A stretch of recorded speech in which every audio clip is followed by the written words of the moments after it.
ನೀವ್ ನೋಡ್ತಾ ಇದ್ದೀರಾ ಐಕ್ಯ ಮಿತ್ರ ಸ್ಪೆಷಲ್ ಎಪಿಸೋಡ್. ಎಂಬ್ರಿಯಾಲಜಿಸ್ಟ್ ಭ್ರೂಣ ತಜ್ಞೆ ಡಾಕ್ಟರ್ ಹರ್ಷಿತಾ ಯಾವ ಪ್ಯಾರಾಮೀಟರ್ಸ್ ಪ್ರಾಬ್ಲಮ್ಯಾಟಿಕ್ ಆಗಿದೆ ಅನ್ನೋದನ್ನ ನೋಡಿ ಹೇಳೋದೇನೆ ಎಂಬ್ರಿಯಾಲಜಿಸ್ಟ್. ಮಹಿಳೆಯರಿಗೆ ಫಸ್ಟ್ ಟ್ರೀಟ್ಮೆಂಟ್ ನ ಸ್ಟಾರ್ಟ್ ಮಾಡ್ತೀರಾ ಅಥವಾ ಪುರುಷರಿಗೆ ಸ್ಟಾರ್ಟ್ ಮಾಡ್ತೀರಾ? ಅದಕ್ಕೋಸ್ಕರನೇ ಫಸ್ಟ್ ನಾವು ಇನ್ವೆಸ್ಟಿಗೇಟ್ ಮಾಡೋದು ಮೇಲ್ ಪಾರ್ಟ್ನರ್. ವೀರ್ಯಾಣು ಹೇಗಿದೆ, ಅದ್ರ ಕ್ವಾಲಿಟಿ ಹೇಗಿದೆ, ಕೌಂಟ್ ಎಷ್ಟಿದೆ.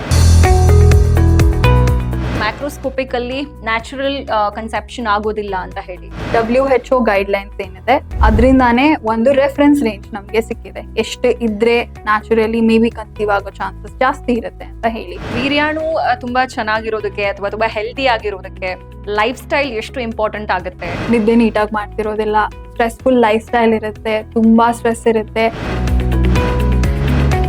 ಫಸ್ಟ್ ನೀನ್ ಹೋಗಿ ತೋರಿಸ್ಕೋ, ನೀನ್ ಟೆಸ್ಟ್ ನ ಮಾಡಿಸ್ಕೋ ಅಂತ ಎಷ್ಟೋ ಜನ ಗಂಡಸರು ವಿಮೆನ್ ಮೇಲೆನೆ ಟಾರ್ಗೆಟ್ ಮಾಡ್ತಿರ್ತಾರೆ. ಪ್ರೆಗ್ನೆನ್ಸಿ ಆಗ್ತಿಲ್ಲ, ಓಕೆ ಬರೀ ಫೀಮೇಲ್ ಅಲ್ಲೇ ಪ್ರಾಬ್ಲಮ್ ಇರ್ಬೋದು ಅಂತ ಹೇಳೋ ತಪ್ಪಾಗುತ್ತೆ. ಮೇಲ್ ಪಾರ್ಟ್ನರ್ಸ್ ಪ್ಯಾರಾಮೀಟರ್ಸ್ ಕೂಡ ಅಷ್ಟೇ ಈಕ್ವಲಿ ಇಂಪಾರ್ಟೆಂಟ್ ಇರುತ್ತೆ.